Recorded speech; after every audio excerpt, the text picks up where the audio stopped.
Hey guys, so I got a request to do a comparison here between the Galaxy A5 and the Nexus 5X. This is the Galaxy A5 2016, and he wanted to see, which one is worth buying. Now that they're both about the same kind of price.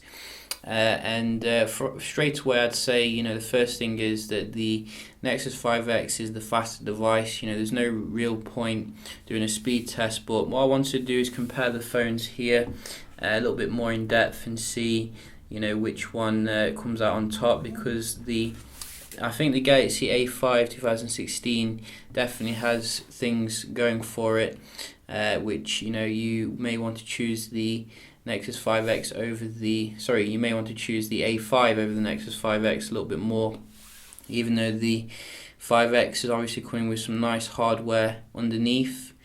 The actual main thing you'll notice about the A5 is the build quality and the level of finish in regards to the device compared to the 5X, which looks a little bit more like a prototype to me, like someone was just slapping two slabs of plastic together and wanted to come up with some ideas.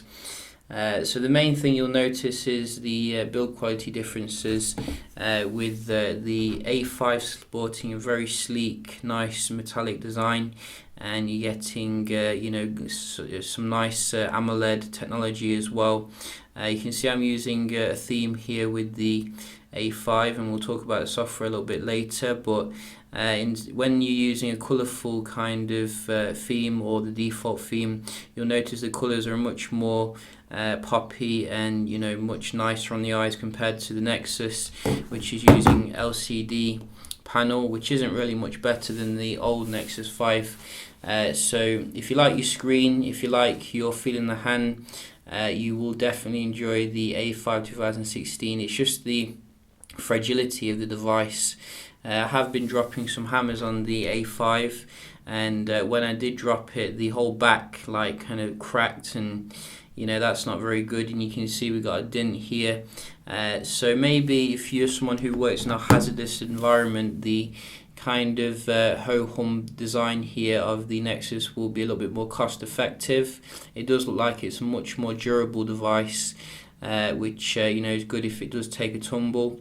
The other good thing about the Nexus is it supports the Type-C, so when you're reaching for your charging, you can just plug it in and you're good to go. There's no faffing around upside down, left to right with the A5.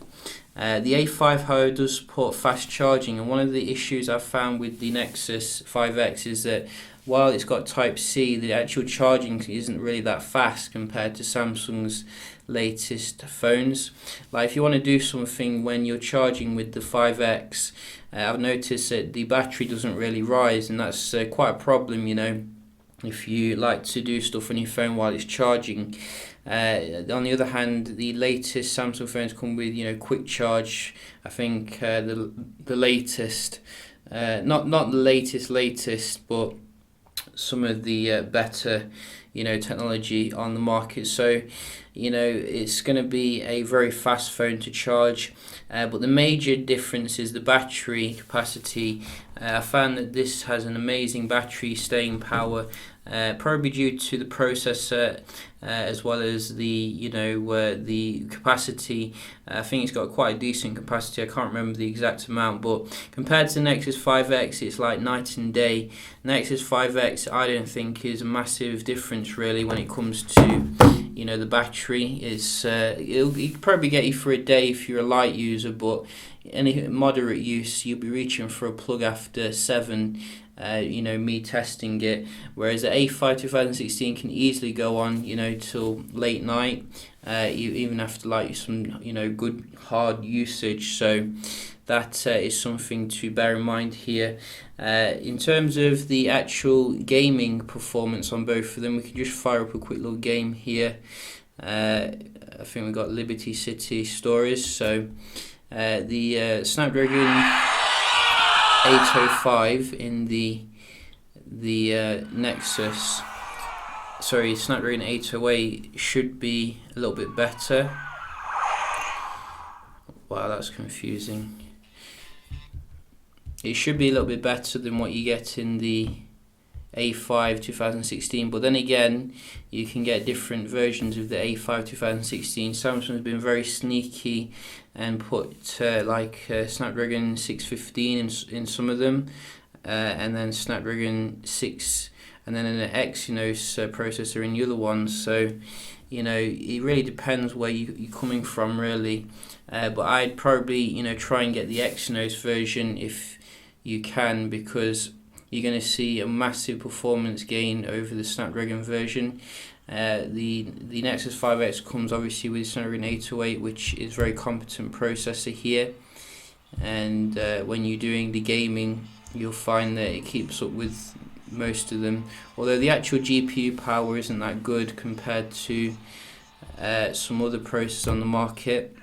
It's a bit of a failed processor, Snapdragon 808, but it does the job at the end of the day. It's not too shabby, as they say.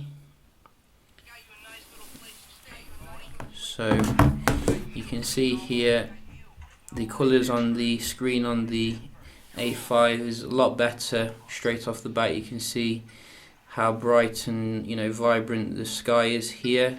It's like night and day.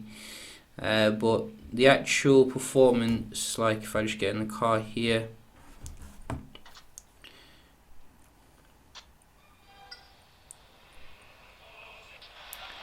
so you can see, I don't know if we're on the max actually, we could be not on the max, so let's just put them on the max here, and the brightness, and I'm going to turn it down as well,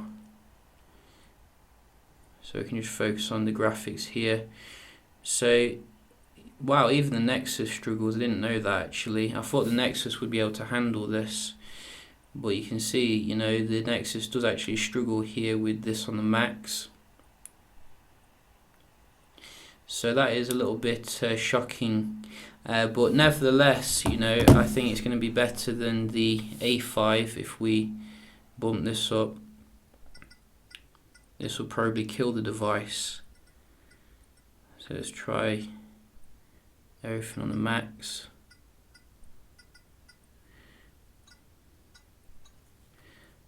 So you can see straight away here, look at that, you can't play that, bro. I mean, so in terms of the gaming here, you're going to get a little bit better performance from the Nexus, but if you only play light games, then you're going to get better staying power with the A5 at the end of the day. So that could be more important to some people. And for the light games, like your Bejeweled and things like that, you're going to get good experience, I think, in the A5. Some other things to remember here: the camera, obviously, experience between the two. Now, the camera on the A5 is competent, but it's not necessarily very shall we say interesting compared to some of the other cameras on the market. The actual software is way better than the Nexus in terms of what you can do, like in terms of putting the pro mode on, etc.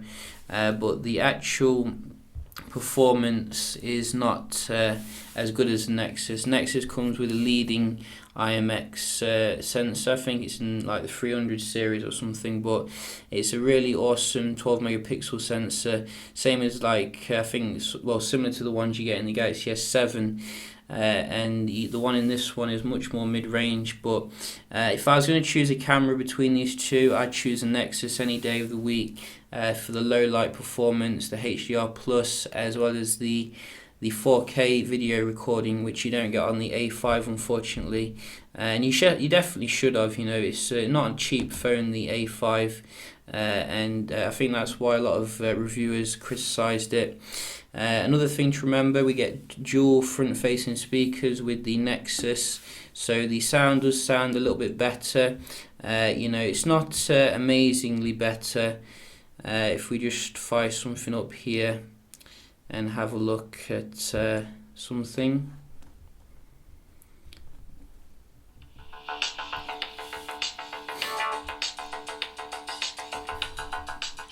So you can hear that is quite nice and loud there, and we can just fire something up here.